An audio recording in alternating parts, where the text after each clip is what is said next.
Olá, sejam bem-vindos ao canal Área Militar.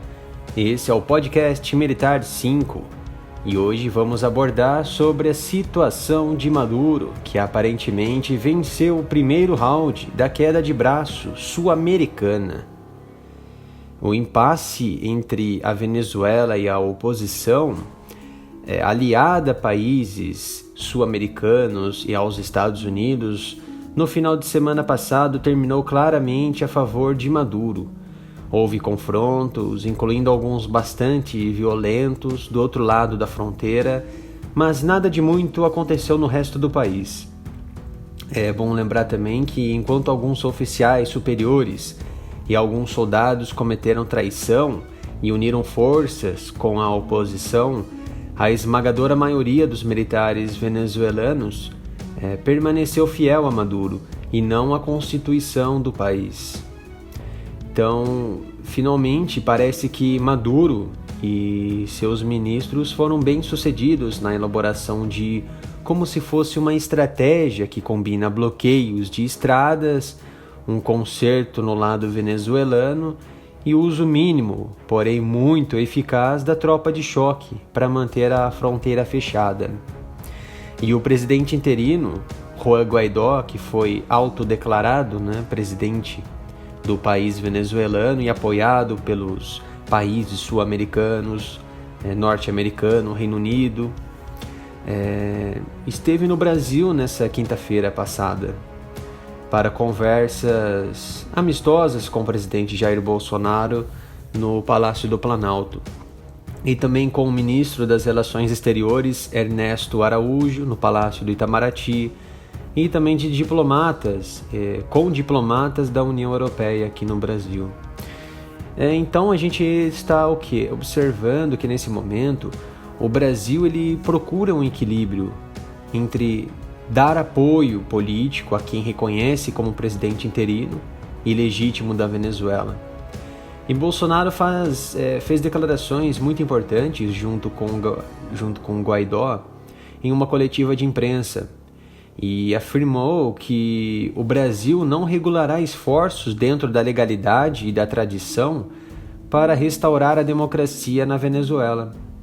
Esse foi um grande ponto-chave de Bolsonaro. E a transformação de cenário na Venezuela ainda não foi alcançada pela oposição Guaidó, que conta com os americanos, que possuem forte laço com a Colômbia.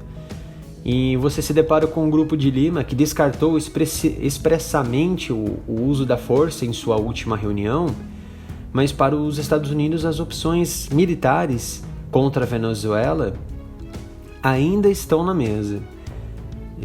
Se realmente os americanos quisessem interferir militarmente, já o tinha feito, com certeza. A questão é mais plástica que se parece.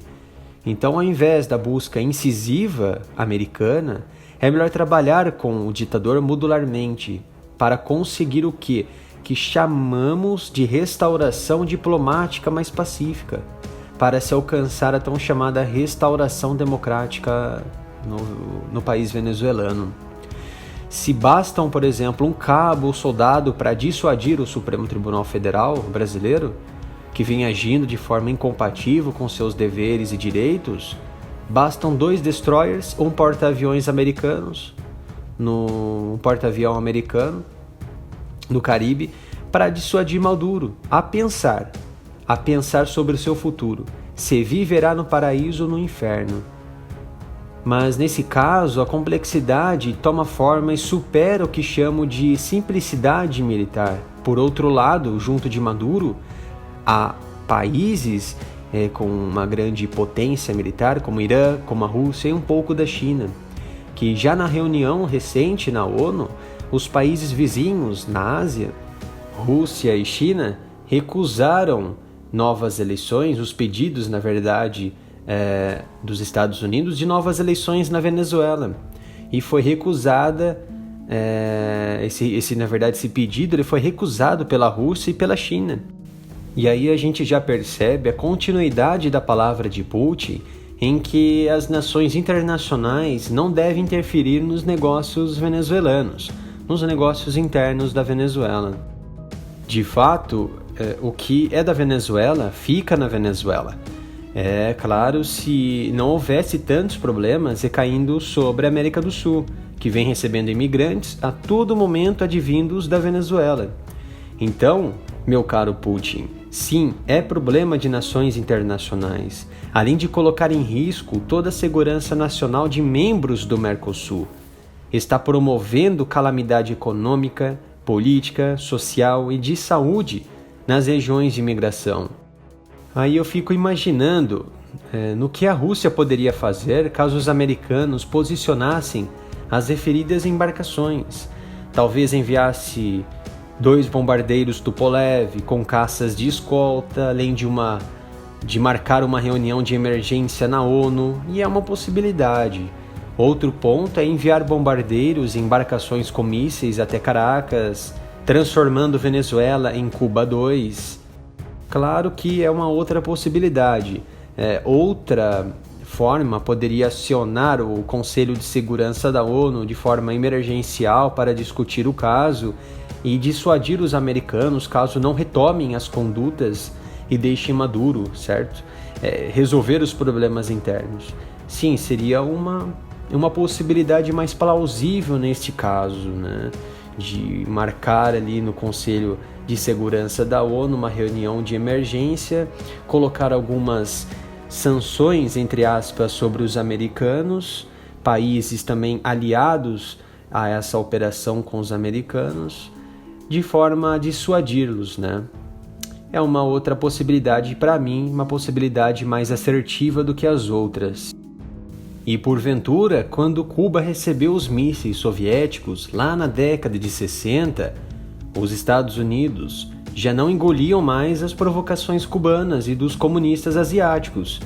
Muitos filmes foram desenvolvidos na época e também a pós-crise dos mísseis cubanos, que mais nenhum deles, posso estar enganado, debateu sobre os mísseis americanos posicionados no próprio continente norte-americano e que poderiam alcançar a União das Repúblicas Socialistas Soviéticas, a URSS, em apenas 8 minutos. Exatamente isso, um tempo absurdamente curto de 8 minutos que colocaria qualquer presidente com os cabelos em pé. Daí brotou o incrível Tratado INF, que colocou, vamos dizer assim, o mundo em paz por 32 anos. Até esse ano, em janeiro, Trump dá um ultimato à Rússia para regularizar os seus mísseis que os russos vêm desenvolvendo, que ultrapassa o tratado, o requisito, né, do Tratado INF, e foi desrespeitado. E agora, em fevereiro, o mês passado, Trump já colocou que os Estados Unidos vão sair dentro de 6 meses totalmente do Tratado INF. Aí eu lanço a pergunta, né? Mas o que isso tem a ver com a crise venezuelana? Sobre mísseis de Cuba, Tratado INF. Mas tem tudo a ver, ora. Ainda os Estados Unidos possuem mísseis que percorrem em menos de 8 minutos até Moscou. E a Rússia ainda não possui essa capacidade mesmo após 32 anos. É isso que quero dizer a vocês. De forma mais simples, a Rússia não quer atrito ainda com os americanos, como também os Estados Unidos não querem uma crise dessa proporção com a Rússia. Certamente os interesses dos Yankees na América do Sul visam o crescimento do quê? Do mercado consumidor de matéria-prima para o seu mercado. Não quero caracterizar como uma DIT, ou uma divisão internacional do trabalho aqui.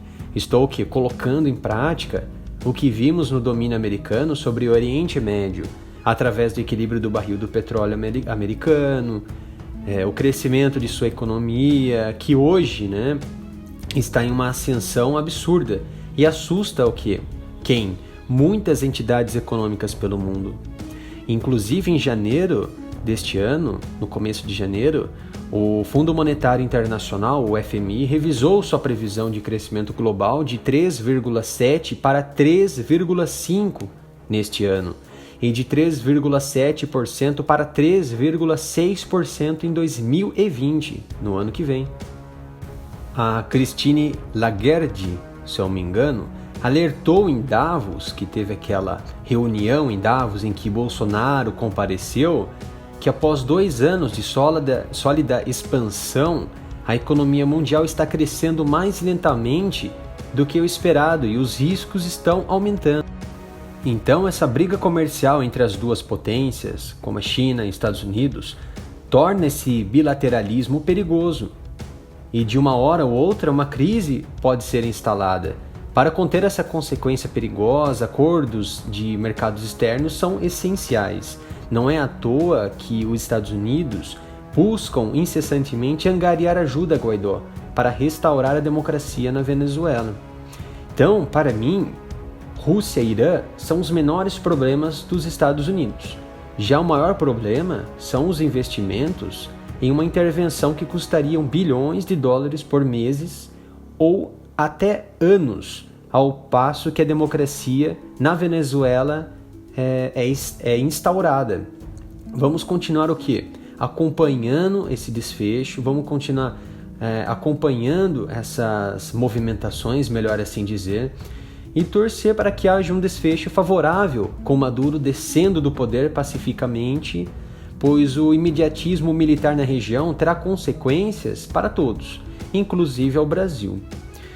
Então espero que os senhores tenham aproveitado esse podcast com algumas colocações sobre a crise venezuelana. Se aqui na América do Sul a crise é unilateral, na Venezuela, temos o quê? Uma bilateralidade lá na Ásia. O confronto bilateral, que pode estar iniciando-se, pode estar no início, entre a Índia e Paquistão. 2 nações com capacidades nucleares que desencadeariam um conflito inimaginável com a China e a Rússia, que poderiam se envolver nessa disputa ali de poder na Caxemira. Muito obrigado, senhores. Até a próxima.